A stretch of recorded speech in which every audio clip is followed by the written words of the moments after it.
Good day everyone, so I'm going to demonstrate IV cannula insertion. So the following materials are the things you're going to use to do the method properly. So first is you're going to do hand washing and then prepare all of the necessary equipments as what I am doing currently. And after that, set up the IV infusion set. Then identify the patient by checking the ID or armband or asking the patient. And then assist the patient in comfortable position after explaining the procedure to the patient and proceed with a calm and confident manner.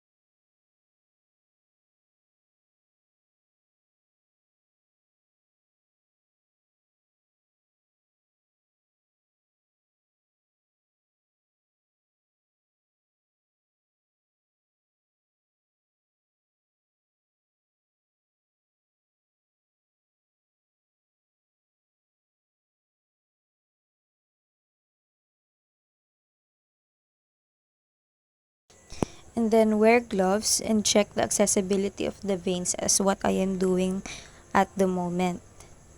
And then after checking for the visibility of the vein, you can put the tourniquet on the wrist of the patient.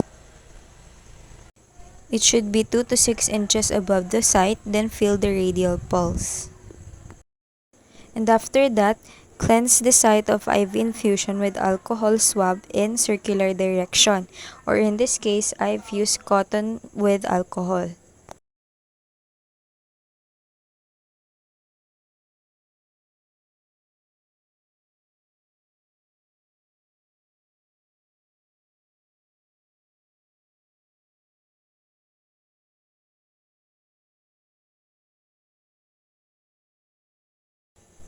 And then I'm going to insert the needle into the skin using the appropriate IV needle catheter on 15 to 30-degree angle.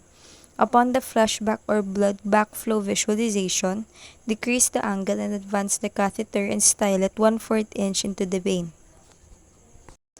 Then position the IV catheter parallel to the skin. Slip a sterile gauze under the hub and release the tourniquet. Remove the stylet while applying digital pressure over the catheter and then connect the IV tubing to the cannula. And then open the IV line slowly.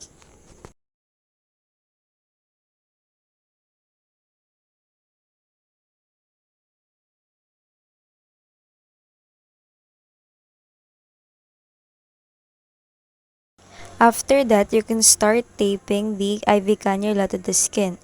Tape a small loop of IV tubing for additional anchoring and apply splint if needed for pediatric patients.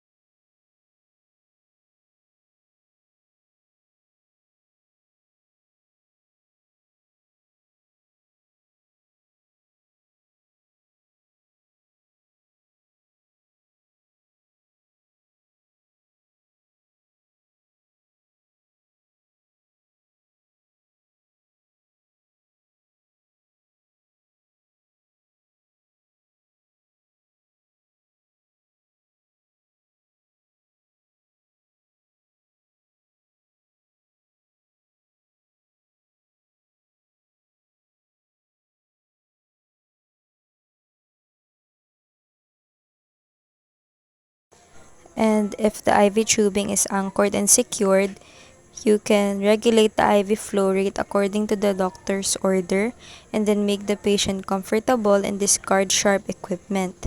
Perform hand hygiene and document the type of IV, date, and time of insertion.